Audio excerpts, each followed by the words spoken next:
आप लोग देख लिए क्या पादपों में श्वसन। अब हम लोगों को देखना है पादपों में उत्सर्जन। उत्सर्जन कहते किसे हैं ये समझो पहले। अगला हेडिंग है पादपों में उत्सर्जन। पादपों में क्या उत्सर्जन, एक्सक्रीशन, एक्सक्रीशन इन प्लांट। हाँ एक बार मिला लेना एक्सक्रेशन का मीनिंग न, एक्सक्रेशन इन प्लांट न। पादपों में क्या उत्सर्जन। पहले उत्सर्जन कहते किसे हैं इसको समझो। नहीं मिल रहा है क्या, ए नहीं रहेगा, EXCRE, हाँ एक्सक्रीशन। ठीक, पादपों में उत्सर्जन। उत्सर्जन कहते किसे हैं, शरीर ए लड़के ध्यान से सुनो, बस करो, वहाँ जहाँ मिलेगा देख लेना, हम पढ़ दे रहे हैं अभी पढ़ना। माने शरीर से खराब पदार्थ को बाहर निकालना ही क्या कहलाता है उत्सर्जन। माने जैसे हम लोग माने क्या खराब पदार्थ को बाहर निकालना, अपशिष्ट पदार्थ या खराब पदार्थ को बाहर निकालना क्या कहलाता है उत्सर्जन। खराब पदार्थ को बाहर निकालना क्या कहलाता है उत्सर्जन कहलाता है। पादप भी जैसे हम लोग क्या करते हैं, माने खराब पदार्थ अपशिष्ट पदार्थ को, अपशिष्ट यानी खराब पदार्थ, अपशिष्ट पदार्थ को बाहर निकालते हैं। इसी तरीके से पेड़ पौधे भी अपशिष्ट पदार्थ को क्या करते हैं बाहर निकाल देते हैं, जिसे हम लोग क्या कहते हैं उत्सर्जन। जैसे हम लोग क्या किडनी जो है ये पेशाब का फिल्टर करती है, ब्रिक। ठीक, तो ये हम लोग क्या करते हैं पेशाब को बाहर निकाल देते हैं, ये खराब पदार्थ है। इसी तरीके से पसीना जो है ज़्यादा अगर गर्मी लगती है तो पसीना भी क्या होता है बाहर। तो शरीर में ज़्यादा माने खराब पदार्थों को बाहर निकाल देना ही उत्सर्जन। ऐसे ही पेड़ पौधे भी खराब पदार्थ को क्या कर देते हैं बाहर निकाल देते हैं, जिसे हम लोग क्या कहते हैं उत्सर्जन। पादपों में उत्सर्जन। अब ये पादप जो है ये उत्सर्जन 3 तरीके का करेंगे, या तो ठोस अपशिष्ट करेंगे, या तो गैस का, या द्रव का, या तरल का, द्रव या तरल का, और या तो ठोस का। ठीक, तो ये भी जैसे गैसों का भी, जैसे हम लोग गैस में क्या निकालते हैं कार्बन डाइऑक्साइड, ये हम लोगों के लिए क्या है अपशिष्ट है कि अच्छा है खराब है। कार्बन डाइऑक्साइड हम लोगों के लिए क्या है खराब है। तो जैसे हम लोग कार्बन डाइऑक्साइड को क्या करते हैं बाहर निकालते हैं, उसी तरीके से पेड़ पौधे किसको बाहर निकालते हैं ऑक्सीजन को बाहर निकाल देते हैं, और हाँ ऑक्सीजन को बाहर निकाल देते हैं और कार्बन डाइऑक्साइड को ग्रहण करते हैं। जमा करके जाओ ना, टेस्ट यहीं किसी को जमा कर दो, अभी देख लेंगे। नहीं करना है सर जी, जो तीसरा क्वेश्चन आप दिए हैं ये साड़ी का क्वेश्चन, इसके स्थान पर कोई दूसरा क्वेश्चन बोल दीजिए, वो कर लेंगे। ठीक है अभी कर लेंगे। चलो देखो, ऑक्सीजन को बाहर निकालना और कार्बन डाइऑक्साइड को ग्रहण करना, ये किसके द्वारा करेंगे रंध्र के द्वारा। आपने अभी देखा है, यानी किसके द्वारा रंध्रों के द्वारा। तो पेड़ पौधे भी क्या करते हैं खराब पदार्थ को बाहर निकाल देते हैं और जो उपयोगी है उसे ग्रहण करते हैं। ये 3 प्रकार का हो सकता है, या तो गैस वाला हो, या तो द्रव वाला हो, या तो ठोस हो। अब देखिए जो गैस वाला होगा तो ये तो केवल और केवल कौन होगा ऑक्सीजन और कार्बन डाइऑक्साइड। रंध्र क्या करेंगे कार्बन डाइऑक्साइड को ग्रहण कर लेंगे और ऑक्सीजन को बाहर। ये तरल वाला इम्पोर्टेंट है। तरल पदार्थ में जैसे जैतून का तेल है ना, जैतून का तेल, आप लोग जो एक कीड़ा लगता है जब दांत में डालते हैं उसको क्या लौंग का तेल, तो लौंग का तेल, जैतून का तेल, ये सब जो तेल है, यूकेलिप्टस का तेल, ये जितने भी तेल हैं ये सब के सब इन पेड़ पौधों का क्या है अपशिष्ट पदार्थ है, लेकिन मानव के लिए उपयोगी है। पेड़ पौधे के लिए अनुपयोगी है, इसीलिए वो क्या कर रहे हैं बाहर निकाल दे रहे हैं, लेकिन मनुष्य के लिए उपयोगी। तो पेड़ पौधे का जो खराब पदार्थ है वो भी मानव के लिए क्या हो जाता है उपयोगी। तो तरल में पेड़ पौधे क्या क्या बाहर निकालते हैं? पेड़ पौधे द्रव के रूप में तरल पदार्थ भी बाहर निकालते हैं जो इनके लिए क्या होता है? अनुपयोगी होता है। जैसे जैतून का तेल, किसका? चंदन का तेल, जैतून का तेल, जैतून का तेल, हाँ जैतून का तेल, लौंग का तेल, लौंग का तेल। देखिए ये लौंग के तेल आप जानते होंगे, इसका तो यूज नहीं किए होंगे। जिसका दांत दर्द करता है, दांत दर्द करता है तो रुई में लगा करके क्या करते हैं? हाँ दांत में दबा लेते हैं। तो दांत में दबाने से ये जो काट रहा है, माने आपका जो दांत का भाग है, इनेमल और डेंटाइन, इनेमल ऊपरी भाग है और डेंटाइन नीचे वाला भाग है।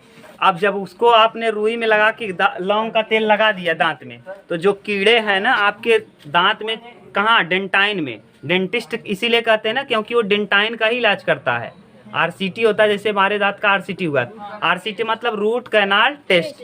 तो आरसीटी में जो डेंटल होता है, वो डेंटल किसका जांच करता है? अंदर वाले दांत का। किसका? अंदर मतलब कौन है? इनेमल नहीं, इनेमल तो कठोर भाग है, व्हाइट कलर का जो दिख रहा है इनेमल है। अंदर जो लाल लाल दिखता है वो क्या है? डेंटाइन। उस डेंटाइन में जब कीड़े लगते हैं ना तो उसको काटते हैं बहुत तेज, तो आपको दर्द होता है। तो उस दर्द को कम करने के लिए आदमी क्या करता है? रुई में इसी लौंग का तेल लगा के भर देता है। अब तक जो कीड़े काट रहे हैं उनका आँख पर पराए लगे थे, तो आँख पर पराए लगे तो उन्हें क्या करथिन? बंद हो जाथिन, बैठ जाथिन, दांत के अंदर ही क्या करते हैं? बैठ जाते हैं। कुछ टाइम तक आपको क्या रहेगा? राहत। जैसे वो काटते रहेंगे तो आपको क्या होता रहेगा? दर्द। और जब आपने लौंग का तेल भर दिया तो उनका आँख ही क्या हो गया? आँख ही उनका जलन आ गया। उनके आँख बंद नहीं हुआ, उनकी आँख में जलन हो गया। जैसे आपकी आँख में कोई पहुँचे और मिर्चा पाउडर डाल दे, तो कुछ टाइम तक आप जैसे लड़ते रहो खूब किसी से। जैसे राजपाल यादव एक पिक्चर में हमने देखा है कि ना मर्चा डाल देता है एक आदमी, संजय दत्त था क्या उसमें ना, मर्चा डाल दिया। तो अगर आप कितना भी तेज लड़ते रहो, अगर आपकी आँख में कोई मर्चा डाल दे तो आप क्या करोगे? लड़ते रहोगे कि अपना आँख मलने चालू कर दोगे? ऐसे जो कीड़ा आपको काट रहा है, दांत में जो कीड़ा काट रहा है, जैसे ही आपने क्या लगाया? लौंग का तेल, उसका आँख क्या हुआ? डैमेज हो गया, आँख में दर्द होने लगा और वो बैठ गया। जब तक उसको प्रॉब्लम रहेगा तब तक अंदर शांति से क्या करेगा? बैठा रहेगा।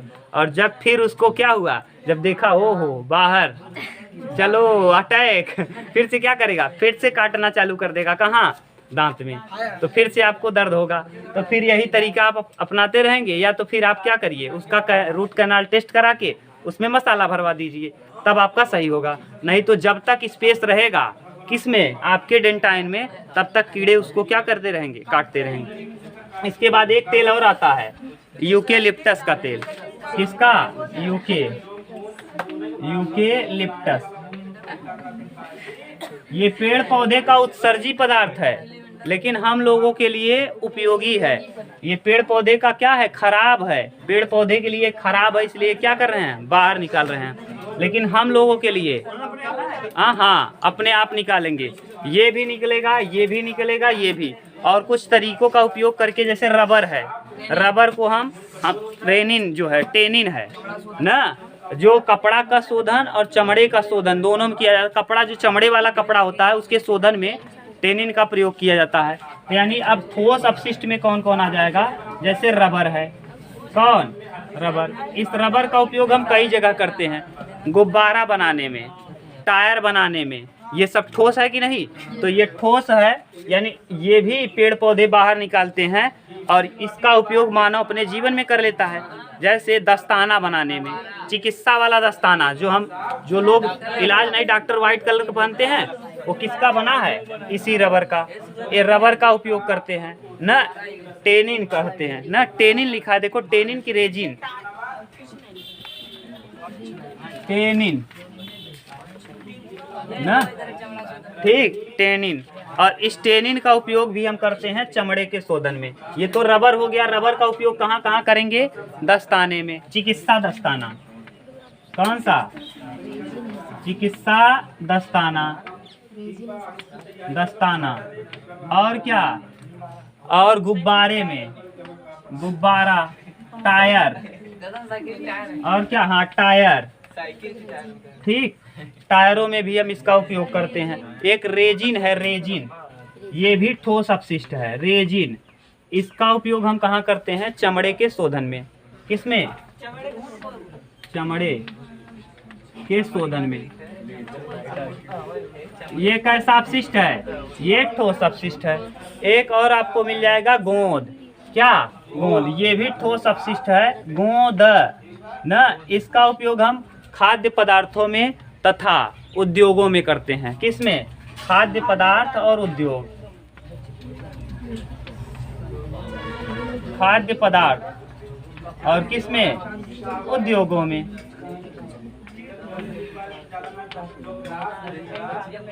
ठीक, तो इन सब चीजों का उपयोग हम कर लेते हैं। लेकिन ये पेड़ पौधों के लिए क्या है? खराब है। हम लोगों के लिए उपयोगी है, वो अलग की चीज है, लेकिन पेड़ पौधों का ये अपशिष्ट पदार्थ है। तो पेड़ पौधे के द्वारा न जो भी खराब पदार्थ है बाहर निकाल देना ही क्या कहलाता है?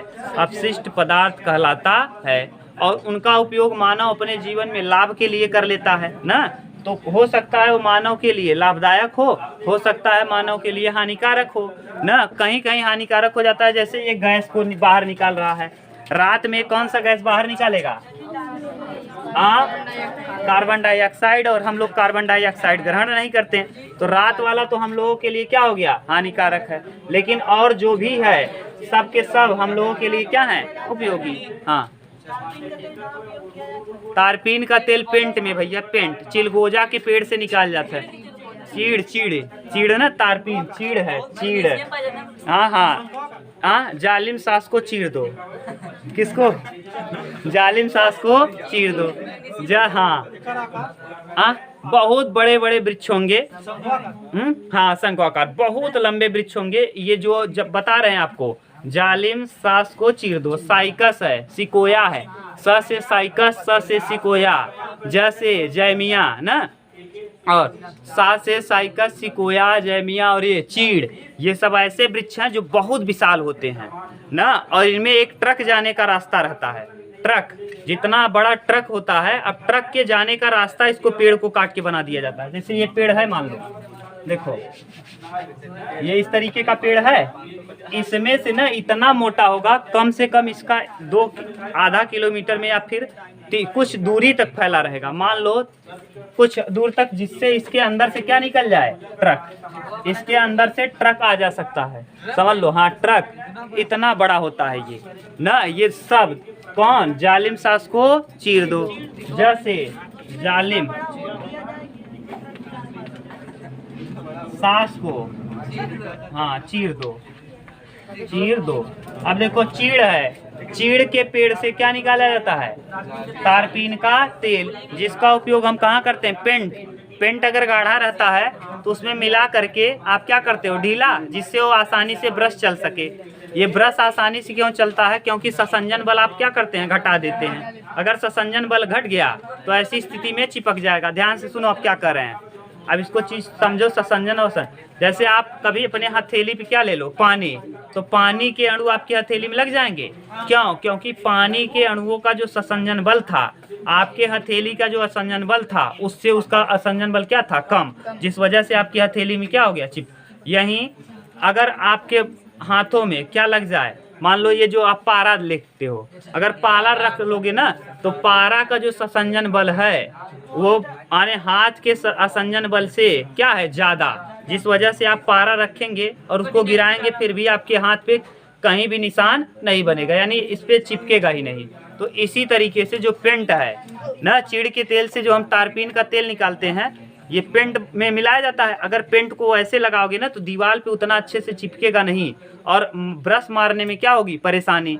तो उसमें जब तारपीन का तेल मिला दोगे तो क्या हो जाएगा? ढीला, और जिस वजह से ब्रश मार के क्या कर सकते हो? आप आसानी से उपयोग कर सकते हो। ठीक, तो ये है गैसों का अपशिष्ट, ये है द्रव का अपशिष्ट, और ये है ठोस का।